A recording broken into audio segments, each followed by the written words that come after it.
북한 최고인민회의 개최가 오늘로 예정된 가운데 김정은 국무위원장이 어떤 메시지를 내놓을지 관심이 쏠리고 있습니다. 북한이 최근 잇따라 탄도미사일을 발사하고 핵실험 등 유예, 즉 모라토리엄 철회 검토에 들어가는 등 국제사회의 긴장을 고조시키고 있습니다. 한반도 정세를 둘러싼 국제사회 움직임 두 분과 함께 자세히 분석해 보겠습니다.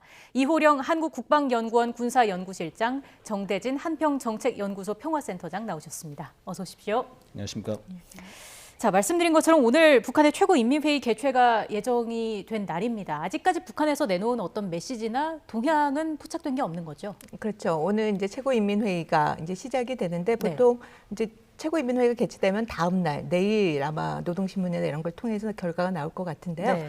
보통 이제 최고인민회의가 이례적으로 지금 14차 최고인민회의가 2019년부터 시작이 됐는데 이제 올해가 6차 회의인 거죠. 보면은 19년에 두 번이 개최가 됐는데 첫 번째가 4월에 개최가 됐었고요.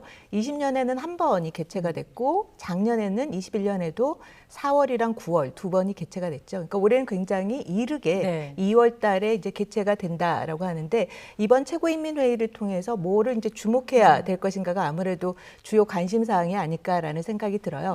이제 무엇보다도 지난 12월에 제8기 4차 전원회의 때 나온 그런 결정 사항들과 관련된 부분을 예산 항목에 얼마만큼 반영시키고 그거를 추인하는가가 좀 주요 또 포인트가 아닐까라는 생각이 들고요. 이제 각 분야에서 예산 배정이 어느 부분이 높아지고 낮아졌는가. 그러면 이제 농업 부분을 굉장히 강조를 했기 때문에 농업과 관련된 예산 부분은 어떻게 되는 건지. 그다음 주로 국방 분야와 관련돼서 그렇게 높지는 않아요. 그럼에도 불구하고 이제 국방 분야에서는 어떻게 예산 부분이 배정이 됐는지 그 부분도 좀 주목할 필요가 있고요. 그다음에 김정은 위원장이 이번에 연설을 하느냐 안 하느냐도 이제 두 번째로 주요 관전 포인트가 아닐까라는 생각이 들어요. 그러니까 보면 지난 그 14기 최고인민회의 때 연설을 했던 게 19년 4월에 한 번 했었고요. 그다음에 작년 9월 5차 때 했었죠.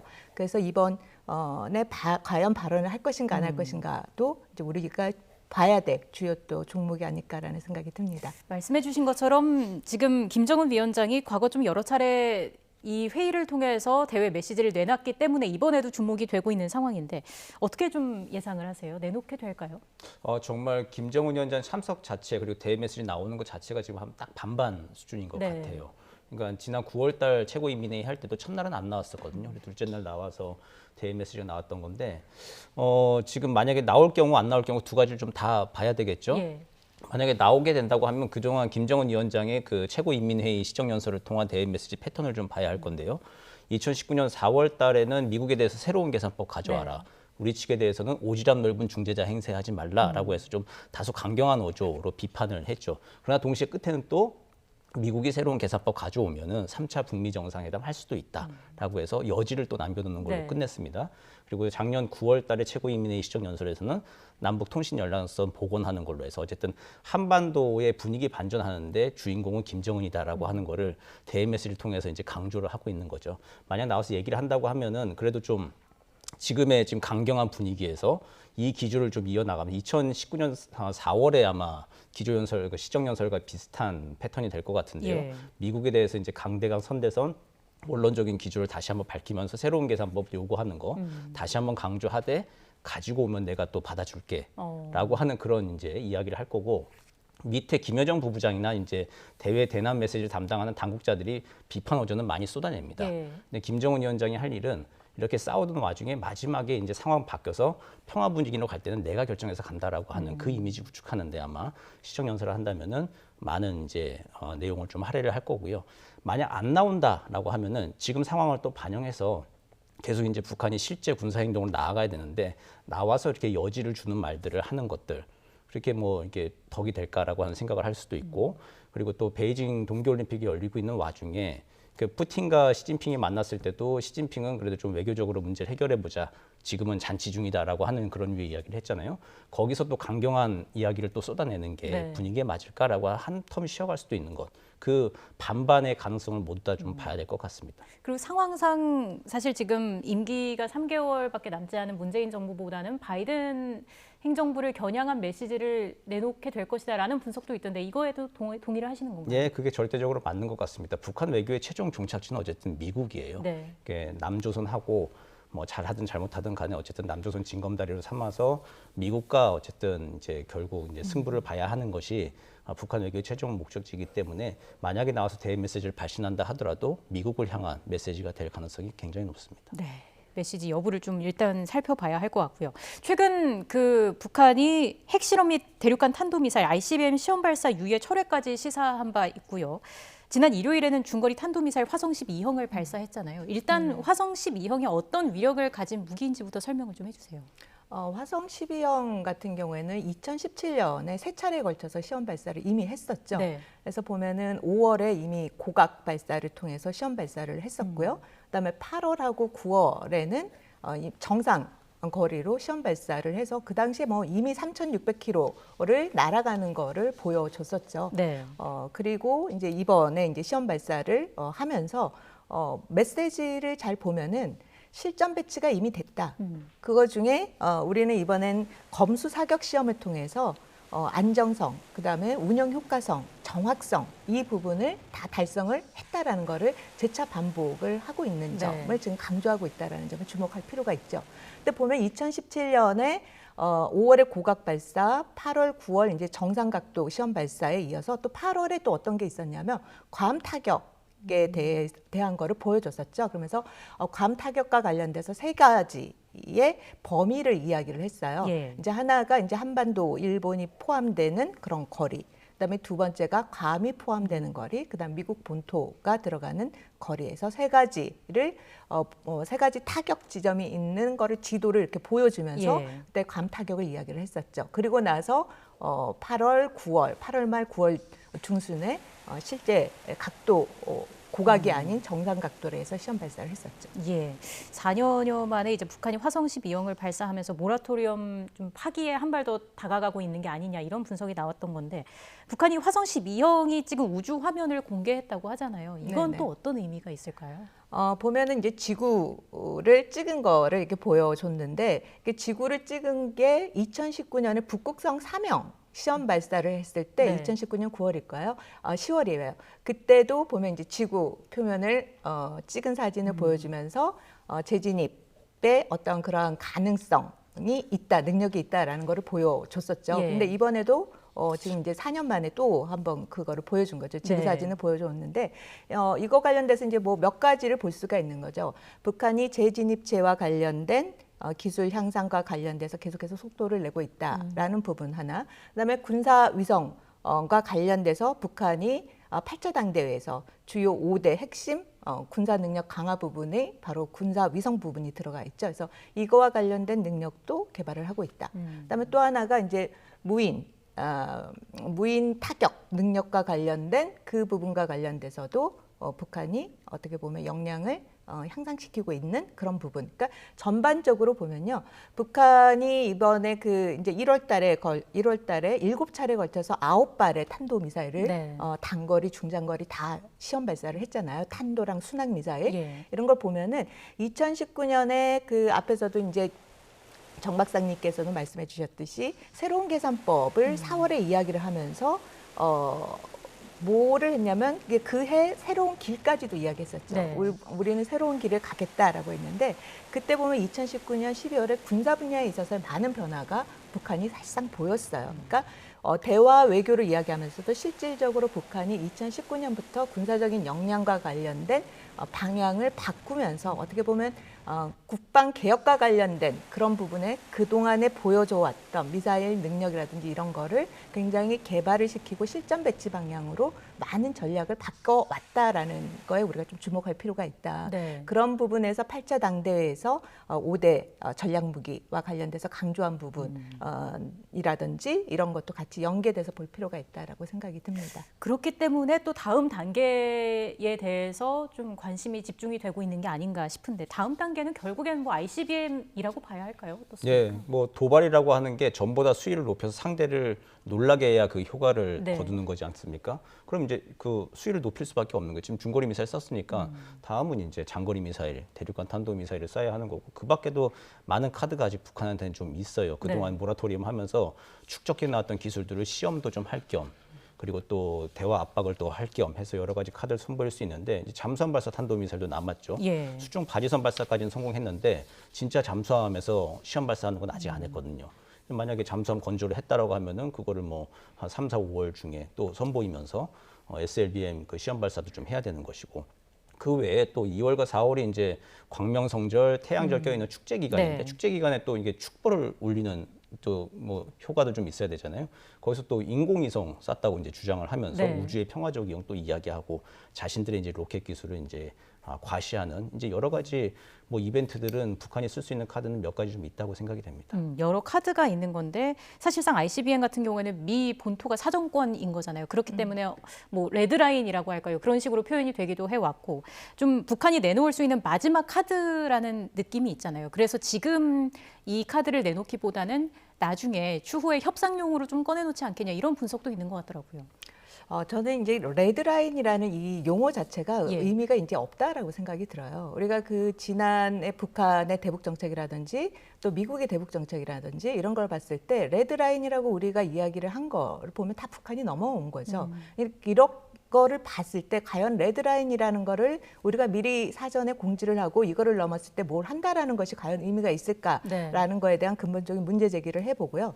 그러니까 북한이 이때까지 해온 행보를 봤을 때 다음의 수순이라든지 또 북한이 지금 전반적으로 김정은 집권 이제 10년에 이제 11년 차에 들어가는데 성과가 사실상 군사 분야밖에 없는 거죠. 예. 그리고 북한이 김정은 위원장이 처음으로 집권을 했을 때도 강성대국의 해에 집권을 했는데 그때 뭐 정치 강국, 사상 강국, 군사 강국, 경제 강국을 이야기했지만 달성한 거는 군사 강국 그걸 하나를 잡고 지난 10년간 병진 정책이라는 걸 통해서 사실상 경제 부분은 엉망이 되고 군사 분야만 달성을 한 거죠. 그래서 이 부분 이외에는 다른 옵션이 사실상 없는 상태에서 북한은 김정은은 어떻게 보면 체제의 존속이라든지 이런 거를 구축하기 위해서 계속 이 분야에 매달리고 있는 상황인 거죠. 그래서 예. 이런 부분을 종합적으로 판단을 하고 그러한 가운데서의 북한의 어떻게 보면 대북 정책이라든지 이런 거를 우리가 제고할 필요가 있다라는 생각이 듭니다. 이것도 궁금하더라고요. 그 북한의 기술이 향상돼서 탑재 기술까지 성공을 했다면 비핵화 협상의 어떤 방향이 좀 달라질 수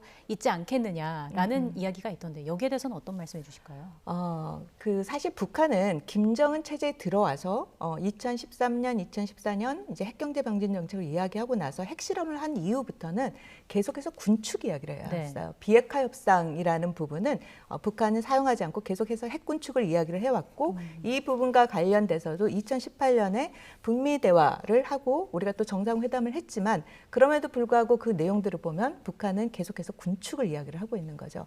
그래서 그러한 상황을 계속해서 만들어가고 있는 상황의 연속선상이라고 볼 네. 수가 있습니다. 알겠습니다. 자, 이런 가운데 북한의 미사일 발사를 규탄하기 위해서 유엔 안전보장이사회가 올해 들어 세 번째 소집이 됐습니다. 뚜렷한 결과물이 없었는데 아무래도 중국의 호응이 없었고요. 미중 갈등 상황이 북한 문제에서도 좀 두드러지게 나타난 것 같아요. 네, 그렇죠. 다들 아시겠지만 유엔 안보리 결의라고 하는 것은 만장일치로 상임이사국 5개국이 합의를 해야 됩니다. 근데 이제 미국과 중국이 이렇게 대치 국면을 그리고 있는 상황에서 만장일치 동의가 될 리가 없죠. 그리고 또 중국은 러시아하고 함께 또 2019년 12월 17일인가요? 그때 이제 기습적으로 네. 대북 제재 완화 결의안 초안을 유엔 안보리 이사국들한테 회람을 하기도 했고 작년에도 다시 한번 또 유엔 대북 제재 완화에 대해서 또 이야기도 하고 했습니다. 그리고 최근에도 미국의 유엔 대사하고 중국의 유엔 대사가 이제 서로 너무 극명하게 갈리는 입장을 이야기한 적도 있어요. 예. 아주 최근까지도 엊그저께 일이기 때문에 지금 유엔을 통해서 일치된 입장에 대북 제재 추가를 더 한다라고 하는 일들은 지금 좀 가능성이 높아 보이진 않습니다. 말씀해 주신 것처럼 지금 중국뿐만 아니라 러시아도 대북 제재 혹은 규탄 움직임에 제동을 걸고 있는 그런 상황인데 이런 상황이면 북한의 도발이 좀 더 대담해질 수도 있지 않겠느냐 이런 이야기가 많이 나오는 것 같아요. 네네. 지금 방금 말씀하신 것처럼 유엔 그 주재 미 대사가 바로 그 부분을 언급을 했었죠. 북한 이렇게 유엔에서 북한에 대한 메시지를 보내지 않는다면 북한이 잘못된 행동에 대해서 더욱더 담대한 그런 행동을 할 것이다라고 네. 굉장히 이제 우려 섞인 말을 했었죠. 보면은 북한이 지금의 상황에 2022년에 지금의 상황을 봤을 때 본인이 굉장히 어떻게 보면 대외적인 행보를 걷는데 불리하기보다는 유리하다라고 계산을 하고 있는 것 같아요. 보면은 김정은 위원장이 2019년 이후에 보면은 대중, 대러와의 전략적 관계를 굉장히 강조를 하고 네. 있죠. 그리고 그래서 사실상 북중러 간의 전략적인 관계 공고화 부분을 굉장히 강조하고 있는데 공교롭게도 러시아는 지금 우크라이나 문제, 그다음에 중국은 미중 간의 전략적인 경쟁 그런 고도화, 그다음 북한은 이러한 가운데서 1월 달에 7차례의 그 미사일 시험 발사를 한 거죠. 네. 이런 가운데서 과연 누가 북한의 행동을 제어할 수 있을까? 크게 보면은 이 3자 간의 그 전략적인 관계가 더욱 공고화되는 그런 국면을 보이고 있기 때문에 예. 이런 환경을 지금 북한은 오히려 역이용해서 자기네들이 달성하고 싶은 그런 목표를 최대한 달성하는 그런 국면으로 전환을 하지 않을까. 그런다고 했을 때 중국과 러시아가 북한의 행동을 담대한 행동이라든지 도발적인 행동에 대해서 제어를 할 가능성이 높지 않다라고 북한은 지금 평가를 하고 있는 것 같아요. 그래서 그러한 측면에서 앞으로 향후 북한의 행보에 대해서 우리가 좀 더 주목하고 거기에 대한 대응 방향이라든지 이런 데 있어서의 국제사회와의 협력이 굉장히 중요한 시점이 아닌가라는 생각이 듭니다. 미국의 좀 강대강 입장을 보여주기 위해서 무력 시위를 이어가고 또 미국과 갈등을 빚고 있는 중국과 러시아와 전략적인 어떤 연대를 강화하는 상황이다. 이런 취지의 말씀을 해주셨는데 근데 만약에 또 북한이 ICBM을 발사를 하게 된다면 중국과 러시아 입장에서도 조금 난감해지는 상황이 오는 게 아닐까 이런 생각도 드는데요.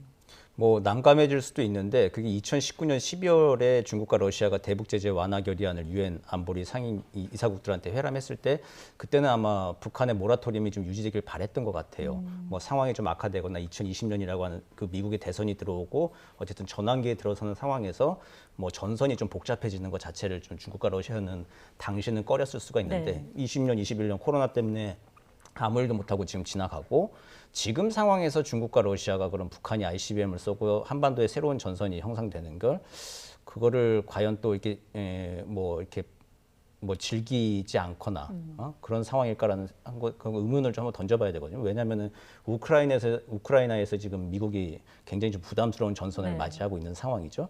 그런 데서 이제 한반도에서 새로운 전선이 형성된다라고 하는 것은 대미 공조 압박에 있어서 북중러가 또 일치된 모습을 보이는 데 있어서 활용할 수 있는 그 외교적 가능성으로도 아마 중국과 러시아가 평가를 한다면은 북한한테도 일종의 좀 뭔가 여지, 기회를 좀 주는 메시지로 좀 뭐 침묵이 나올 수 있는 것이죠. 그래서 이제 북한은 지금 기회의 창이라 생각하고 다 전환기예요, 주변이. 우리나라는 대선을 치르고 정부가 바뀌는 전환기인 것이고 미국은 지금 우크라이나 때문에 정신이 없고 그런 상황에서 이제 이 전환기를 활용해서 북한이 기회의 창으로 활용한다라고 하는 거 그거에 대해서 중국과 러시아가 그냥 침묵하면서 한 두세 달 정도 지날 가능성 그것도 배제할 수는 없다고 봅니다. 네. 어쨌든 지금 국제사회 공동 대응이 제대로 되지 않고 있는 상황인데 미국도 그렇기 때문에 또 다른 방법을 찾아야 하는 상황이 됐습니다. 어떤 방법이 있을까요? 일단 그 기본적으로 그 바이든 행정부가 들어와서 새로운 대북 정책 그 기조는 그대로 갈 것 같아요. 네. 대화와 외교를 중시하는 부분.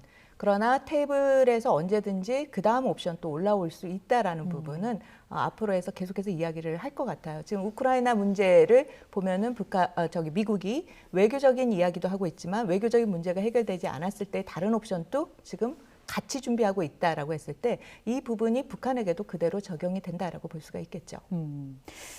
그 한미일 3국의 공동 대응은 또 어떻게 될지도 궁금한데 이제 12일에 하와이에서 한미일 외교장관 회담도 실시가 될 예정이잖아요. 어떻게 전망하고 계세요?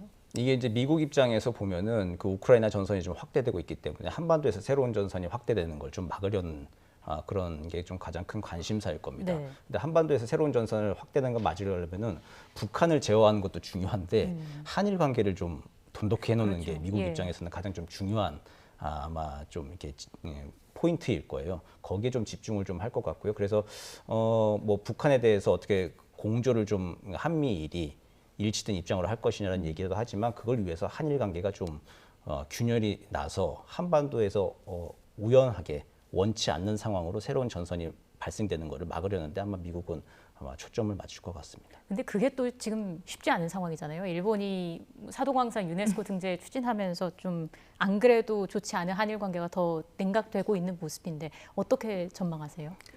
우리가 보면은 지금 뭐 강산 문제 이전에도 우리가 교과서 문제라든지 독도 문제라든지 이런 게 있었죠. 예. 그럼에도 불구하고 안보 문제와 관련돼서는 그걸 사안을 분리해서 대응해 왔던 그런 정책의 연속성이 있었죠. 그런 맥락에서 우리가 보면 북한이 그 초음속 미사일 시험 발사를 했을 때도 그렇고 화성 12형 시험 발사를 했을 때도 그렇고 한미일 간의 국방 그 국장급에서의 전화 협력 채널이 가동이 됐었죠. 네. 그래서 그런 측면에서 안보적인 측면에서는 굉장히 중요한 거죠. 한미일 간의 그 3자 간의 공조가 이 부분과 관련돼서는 계속해서 그 사안과 별개로 그 어떻게 보면은 생존의 문제와 네. 관련된 안보와 국민의 안전의 문제와 관련된 부분이기 때문에 이 부분과 관련돼서는 일본도 예외가 될 수가 없는 거죠. 이미 그 북한의 미사일 사정거리 안에 들어와 있고 변칙 기동에 해당되는 그런 위협의 문제도 일본도 같이 겪고 있는 문제이기 때문에 거기에 대해서는 협업할 수밖에 없다라고 봅니다. 안보 문제에서만큼은 좀 분리해서 생각을 할 필요가 있다라는 말씀을 해주셨습니다.